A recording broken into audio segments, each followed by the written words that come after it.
Please welcome our first contestant, Davidian, with the speech title Memento Mori.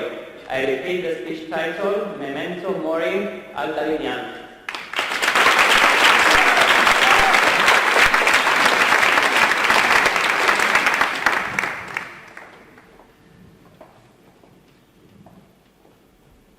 Ladies and gentlemen, it's ironic that I'm the first speaker tonight, because I bring you the end. The end, coming soon, to an undisclosed body near you. I have a confession to make. I am preoccupied with death. Not because I sleep in a coffin or like to dabble in Dracula-type makeup in my spare time, but because my mind, ever since I was a child, has demanded it of me. I remember when I was 18 and I was sitting in the English school hall listening to the guest speaker give the customary pep talk to the graduating year, my year, and he was saying that even though all of us had different talents and attributes, we had one thing for certain in common. We all had the same amount of time. My 18-year-old self violently disagreed with him. What are you talking about? I thought to myself. Of course we don't all have the same amount of time. And even if that were true, which, as it tragically turned out, was not, we're all going to have very different experiences of life, which are going to colour how long or short our lives are going to seem to us. And yet, we all left school that day utterly unprepared. I don't mean academically. We all managed to get into university, all of us found jobs, some of us got married, acquired children, found in-laws they couldn't stand. I could say that, I'm single. But we all missed out on preparing for the very, very basic procedure of death. It wasn't our teachers, our societies, or our parents' fault.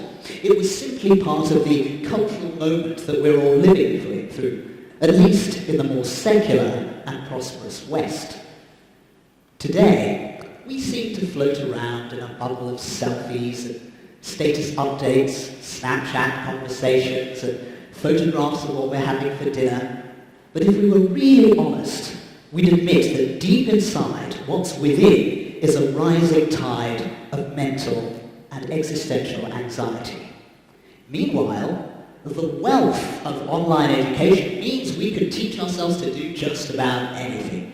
We can learn origami or master Norwegian. We can practice Photoshop or prepare to have a baby. But I can be sure to assure you that none of us is going to go out and buy a dummy's guide on how to die anytime soon.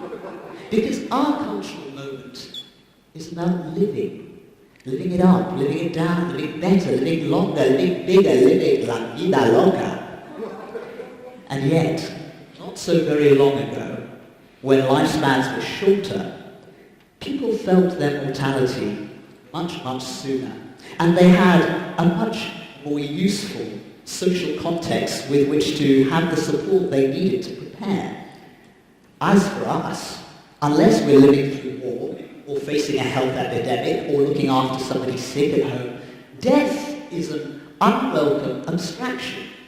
It only becomes painfully, primitively real the moment we get that diagnosis, or an accident, or some kind of tragedy tears past our carefully tended inner walls. Which means we, in this age, have basically one of two options. We can either pretend to have a kind of macho existential defiance, burn through as many bucket list accomplishments and achievements as possible, or we can simply live as if it's never going to happen. Not to us, at any rate. What is it Woody Allen said? I'm not afraid of dying, I just don't want to be there when it happens. And yet, what if we took our cue from a practice that used to be in play hundreds of years ago? What if we deliberately and frequently thought about death? What would happen? Well, for one thing, we'd probably have to keep it a little hush-hush. Let's face it, it's not the sort of thing that you talk about in polite society. What do you do the weekend? Oh, I don't know. park, watched a little Game of Thrones, contemplated death, and gone are the days when the lowly and the humble had a duty to remind the great and the good. Memento mori, remember that you too must die.